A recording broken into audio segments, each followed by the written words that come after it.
Hello and welcome to Mississippi Insight. I'm Byron Brown. Thank you for joining us. This week, Jackson's Mayor Chokwe Antar Lumumba sits down for a candid discussion on city water problems, friction with Governor Tate Reeves, the future of garbage pickup in Jackson, and more.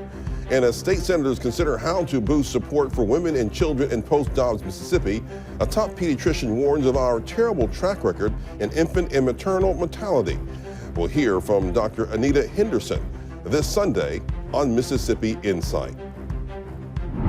Chokwe Antar Lumumba is a frequent guest on this program, and we always appreciate it when he takes time to sit down with us because, frankly, we have a lot to talk about when it comes to Mississippi's capital and largest urban community. The mayor of Jackson hosted us at City Hall last Wednesday. Let's begin with something you discussed after JSU's homecoming weekend. You told residents that the thousands of visitors, the city put a strain on the water system that thousands of visitors did, and wanted to warn them to watch their consumption. Even mentioned the possibility of a new citywide boil alert. How great is that risk here, and from what your experts are telling you right now? Well, what I can share is in the midst of last weekend, that all of the experts and the full team that is working at O.B. Curtis became critically concerned with the water pressure levels as they had dropped significantly lower than they have been in recent weeks. So much so that they were concerned that it was a major leak that was undiscovered later for them to find out that it was actually due to the consumption. So, what it reminds us is the fragility of our system, just how fragile our system is. And so as we look to make repairs not only at O.B. Curtis, but in the distribution lines, we have to be mindful of consumption, right? That is something that is ever present with us. And so we're grateful when we have visitors in our city. It brings in much needed revenue. We have heads and beds at hotels. We have people shopping and eating at restaurants. But until we have the dependable and sustainable system that we need, these will be the type of concerns that we will live with. And so it is not a strict advisory from the city, but it is one that we're asking that people be mindful of because there will be more strain on the system than the typical day. So there's another big event coming up this weekend with JSU and Southern. We draw even more people. Are you concerned that big events will deter people from wanting to come here because of the system? No, I'm not concerned. So long as we adequately prepare and are mindful of these things. I think that last weekend was very successful. I don't think anyone who came to Jackson failed to enjoy themselves, failed to experience the best that our city had to offer. And we want to be able to maintain that. But when we think about when we begin with the end in mind, as we are this coming weekend, knowing that we'll have a number of visitors again, these are the type of things that we want to say on the front end to make sure that we're prepared for what we may experience. At your news conference Monday, you outlined some of the funds the city either has for water system work or is applying for a total of $150 million in state and federal funding. What can you realistically do with that money? Well, we can make a significant dent in the work that needs to be done. The challenges are more expansive than that amount of money, but it's far greater than anything that we've had to our disposal to date. And so we'll be very happy if we're able to receive those funds. And I think that we could honestly report to our residents with those funds that we'll be in a better place after implementing the changes and repairs after receiving that than we have been in previous years. And so we're hopeful. And we're hopeful for even more than that amount of money that we have stated that we're applying for. We have an ongoing dialogue and discussion with the EPA. This has been expressed. In fact, I've seen a list of some of the priorities that are on the president's desk. And I can tell you that the city of Jackson at that time is within the top 10 priorities with the president. How long do you expect it to benefit from the support of the state and federal partners in operating and maintaining the water system? Well, what I can share with you is that we have a very fruitful and productive discussion with members of the Unified Command every Monday. We have a team in the Thomas Consulting Group that acts as a liaison in the midst of the week each and every day. It is informative. It is helpful. It has, supported the city tremendously in the midst of this time, and we hope for that to continue. I wish that there weren't politics in the midst of these challenges, but I can share that at no time has the city been at odds with those partners in the EPA, the Department of Justice that has recently been engaged, the Mississippi Department of Health, right, or FEMA. Now, the recent suggestion that we had irrevocably destroyed the Unified Command is furthest from the truth from our actual engagement, and more representative of a dispute over, who we believe is appropriately suited to issue an RFP. And that was one individual, a part of that Unified Command, who actually deviated from where the rest of the command was. So why do you believe the governor said that you guys pulled out then? I think he was angry. I think that he wanted it his way, in spite of the fact that it hadn't been communicated with the Department of Health, it hadn't been communicated with the EPA, it hadn't been communicated with FEMA, that it hadn't been properly communicated to the city. We hadn't even seen the RFP that we're supposed to pay for, right? We're supposed to pay the money as the city, but we didn't even have the privilege of seeing it before it was the RFQ, right? Before it was printed. And let's also be clear that an RFQ is a request for qualifications. It does not go through the federal and state review that an RFP goes through, right? Request for proposals.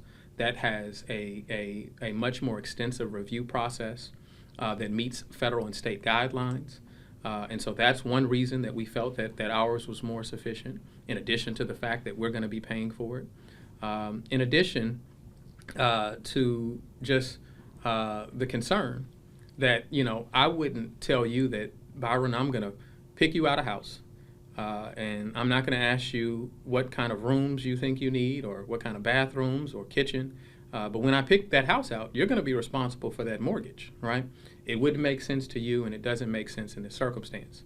Lastly, even some state agencies, in their edits to their RFQ, shared with the governor that it wasn't appropriate, that there was no precedent for it, and that the city of Jackson should be the issuing agency.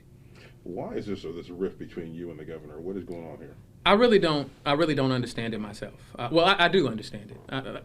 I'll be honest. I understand it because it's posturing, it's politicking, it's on the edge of his reelection campaign, and unfortunately, a part of the lexicon for people running for office is to say, listen, I'm not supportive of this Democratic city, right? I'm not supportive of this left-leaning mayor, and so for me, I'm not really concerned about those politics. I'm not concerned about whether the governor likes me or whether he feels I like him. I think it's bigger than us, right? I think it's about the people of Jackson. It's about how we create a sustainable, dependable water system. And at this point, I'm not engaging any further in a tit for tat. I'm staying, directed. Before, my recent comments clarifying what my positions have been, what has happened, why we issued the RFP, and responding to where he was, I never said anything negative about the governor. At every turn, when he decided to say something about me, I clarified whatever point needed to be clarified, with respect to the facts of the circumstance. And I always engaged in a desire, I look forward to working with you. Let's engage. Let's cooperate. And so I remain available for diplomatic discussions and cooperation. What I will not be, nor where the city of Jackson will be, is in a place where we'll be bullied or taken advantage of. So when he calls you incompetent and radical, how do you build on a relationship like that if there's name calling? Once again, I can build on that relationship because I simply and sincerely do not care that he feels that way about me.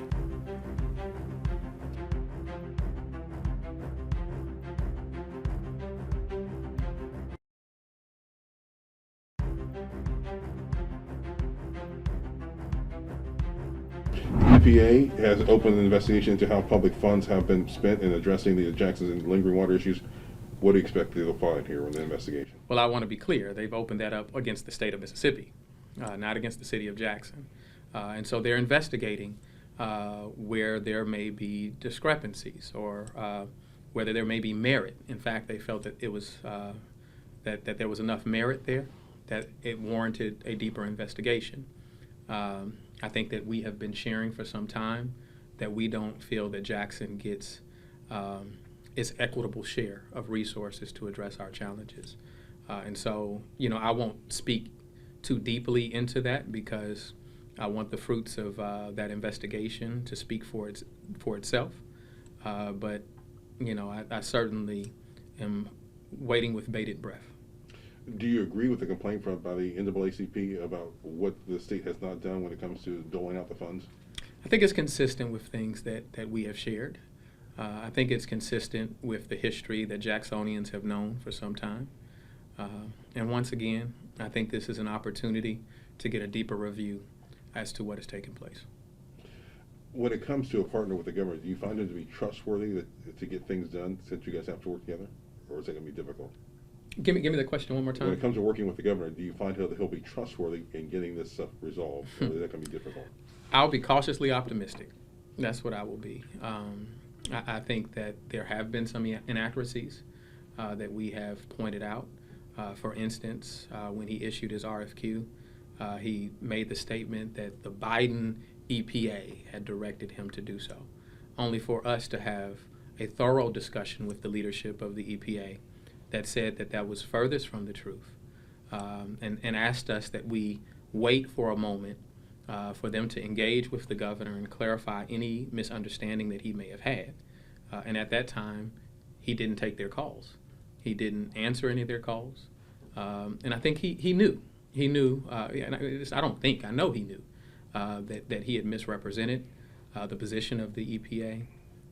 And so, I'll tell you this, while I know that was a lie, right? I still stand prepared to work with him, but we're going to hold each other accountable, and we're going to be honest, and we're going to work sincerely, right? I think sincere people can have sincere disagreements, but the first objective is to make sure that everybody at that table is truly sincere about the objective of restoring, of creating a dependable and sustainable system for Jacksonians, and that exclusively. Do you believe you'll find support from state lawmakers as they head into the session next year to deal with Jackson's water system? Once again, I'll be cautiously optimistic. We'll put on the line and we'll make our case as to our needs. I think that they should know that the world is watching. I think they should know that this is our opportunity for the best of who we are as Mississippians to shine through. I think that they need to know that there is a more critical eye on the investments that are taking place in the state of Mississippi, even per your discussion about the EPA's review, right? About the investigation that is taking place in terms of funding to the city of Jackson. And I think that this is an opportunity, regardless of the past, to chart a more positive future and demonstrate that we are concerned about the lives, the souls, the individuals who are worthy of these type of investments. Let's talk trash pickup now. The city was ordered by the judge to pay almost $5 million to Richards Disposal for services rendered, but the city council appears to be seeking another vendor for long term. What are your priorities for addressing garbage pickup long term, and can you and the council ever work together on this issue? Well, hopefully we can work together. I'll share this. My priorities are today what they've always been: being able to sustain effective, dependable trash pickup at the lowest price to our residents. That was the case in every RFP that I've issued. The facts are that depending on what the proposals revealed, I went with 3 different options at that time. The first one, we rejected all because they were all higher than the last year option that Waste Management had, and so I went with Waste Management. The second one, the company that won near unanimously was FCC. They had the lowest negotiated price and the best services offered, and so I went with the recommendation with that. And now we are with Richards Disposal, which was the lowest, right, and the best depending on the options that were there, and that's why I went with them. And so I am consistent, I am loyal to what serves my residents best and what is at the lowest cost. And so I'm going to follow the law, I'm going to follow the RFP, and I'm not going to deviate from that. I'm not going to deviate from that because the consequences are far more severe than what we can deal with. We already have water revenue challenges. We already have big investments with putting in new water meters. And so it's unnecessary to burden our residents with a more than $12 million additional expense on top of what they are already dealing with, right? That isn't coming out of some obscure, fund that the city has or bank account. That is going to be attached directly to Ms. Davis, Mr. Johnson, Ms. Holmes. They're going to have to pay that increased cost. And so I'm not going to simply sit by and let them have to take the burden of that. The judge and that federal order and where we ultimately landed is where I knew we would, is because we have to pay the cost of someone providing a service that has been picking up our trash for more than 6 months, better than 6 months, 7 months at this time, right? And doing so in a way that many residents have told me the trucks are quieter, right? Many residents have told me that the workers put their trash cans down in a more considerate way, right? And so we need to do what's right. Now going forward, the RFP is still alive. And to the point of the council trying to go with a new vendor, I'm just going to remain consistent. I'm not trying to be in a back and forth or even fight. But it is clear from Judge Dickinson's order, the council has no ability to enter into a contract. The law does not provide for them to be able to do that. So much so that even Waste Management wrote a letter which said that, we understand the council's position, but we have no contract with the council. The law is clear. They even cited the law of the court, and they also cited me in their letter, saying that they cannot enter into a contract without going through the proper procedures. They're saying if they have veto proof of vote, they could get a contract with Waste Management. No, they can't. If they have, if the court were to decide with them on the veto issue, that's why you have to follow the cases, right? All that it would do is cease the emergency pickup. The veto had nothing to do with the RFP, and so what they would effectively do is stop pickup for Jackson residents today. It still does nothing for the RFP process, nothing against where the RFP process is, nothing against what we have been telling them is that you have to follow the law. And so I don't know what kind of victory it is for the council to say, hey, Jackson, you no longer have trash pickup, and we're still trying to figure this out. Coming up, Dr. Anita Henderson, MD, on the post-Dobbs landscape. It's Mississippi Insight, only on WJTV.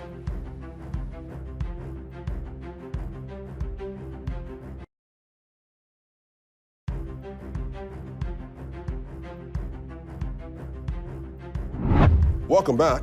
Following the U.S. Supreme Court's overturning of Roe v. Wade, state authorities expect as many as 5,000 additional children born each year, and there are growing concerns about whether Mississippi's fragile maternal and infant care systems can handle that sort of population gain.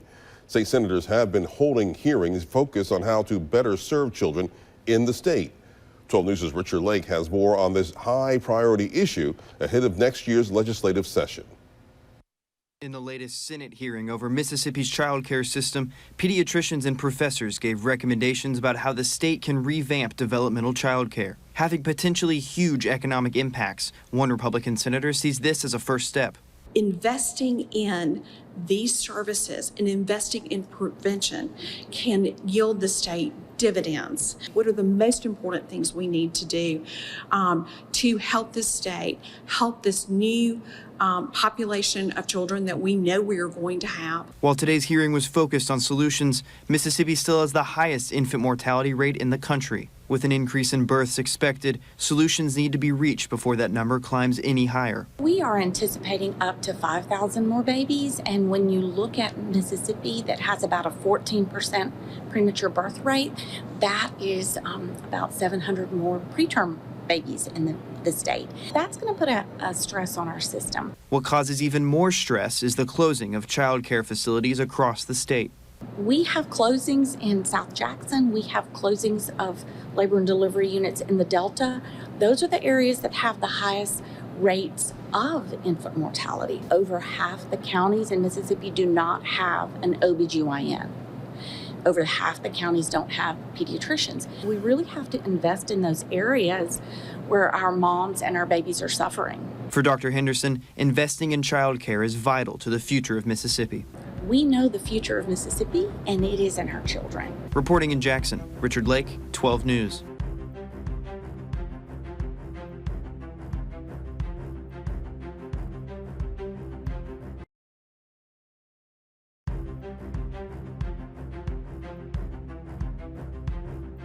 Big thanks to Mayor Lumumba for joining us this week. We'll be back next weekend with more of the political and current affairs coverage that you demand.